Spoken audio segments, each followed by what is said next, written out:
Welcome to Dialogues on Facebook from the Raisina 2018.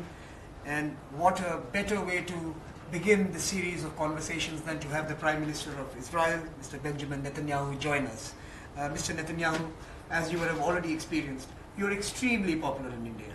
I think among the young and the youth in India, you enjoy a great standing of being a leader who has resolved to take his people towards prosperity, to protect them from the turbulence in the region, and to give a very direct and forthright message to the world about democracy and values. Mr. Prime Minister, welcome to this show. Thank you. Mr. Prime Minister, I have to tell you that India is very popular in Israel. Very popular.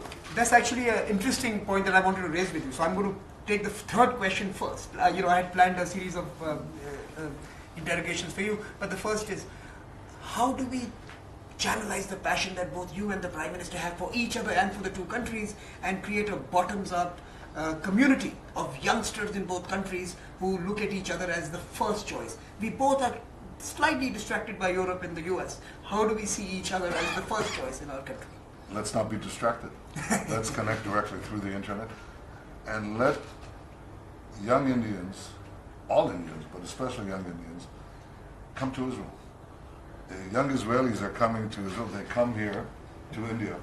They come here usually after the army. They do a trek, yes, usually, backpacker. And then years later they come back as high-tech startup entrepreneurs. Yes. I want to increase this contact.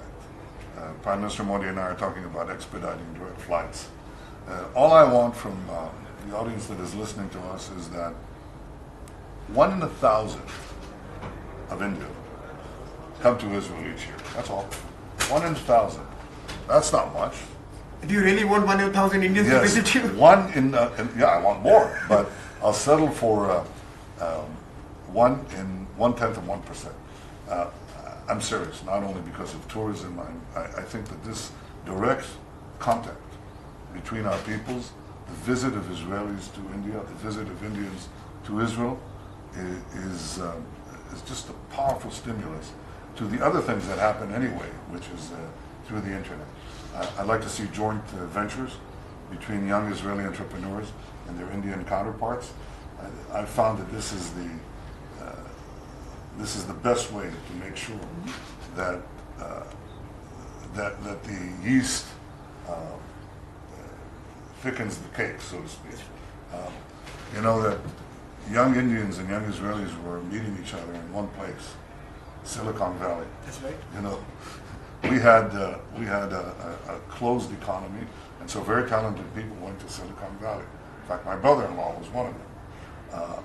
And there, you could hear Hindu dialects and Hebrew and some English. That's right.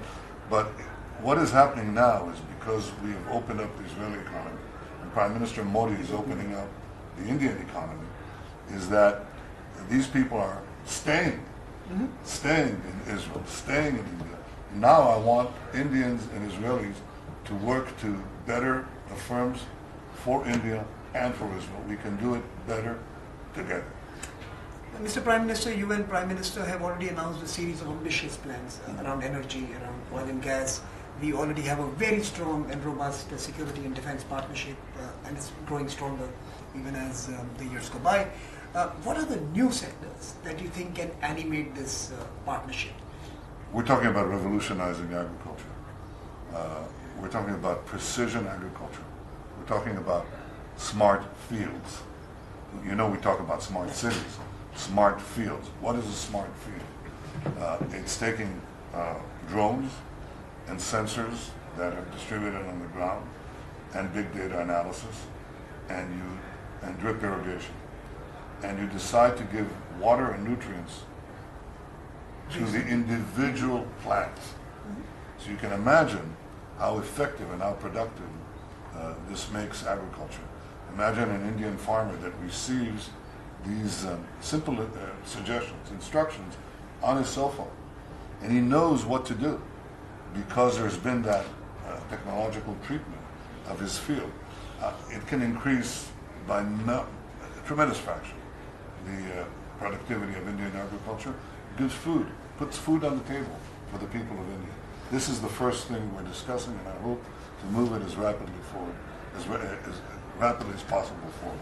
So creating intelligent villages and an intelligent agri-ecosystem, Intelligent fields. We're going to be able to actually monitor crops and increase the productivity of crops. Second thing we're doing is making very smart vehicles. You have an automobile industry here, a very big one, very important one. But cars are becoming basically computers on wheels. 85% of the value of a car in the next few years will be software. The processor. Okay, so there we have developed a car industry of our own. Autonomous vehicles, GPS and crowdsourcing for directing cars, where to go, how to go.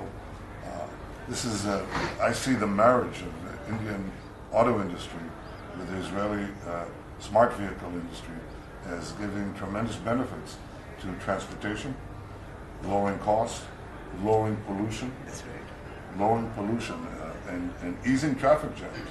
You can make life change within cities. This is a second area. There are many others. In fact, we don't know all the areas that are going to change.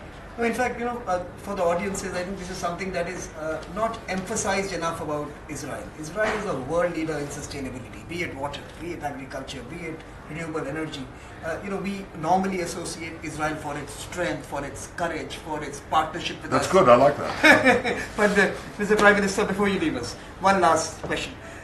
Many of us in India, young and old, have sometimes not agreed with India's approach to many of the issues, global issues where both of us are parties.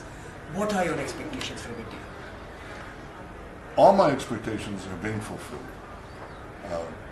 Because this partnership, I said, is made in heaven, but it's consecrated on earth.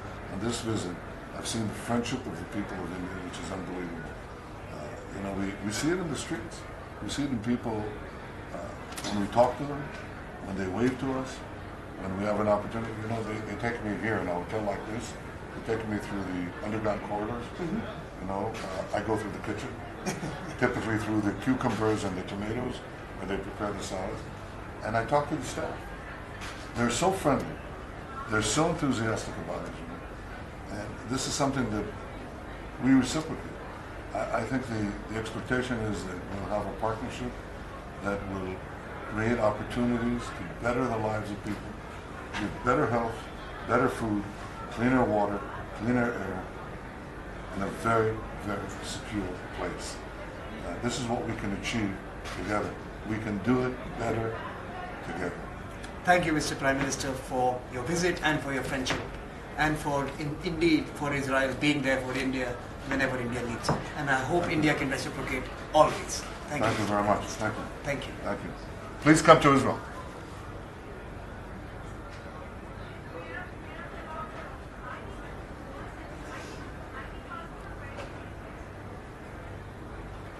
Thank you, sir. Thank you so much.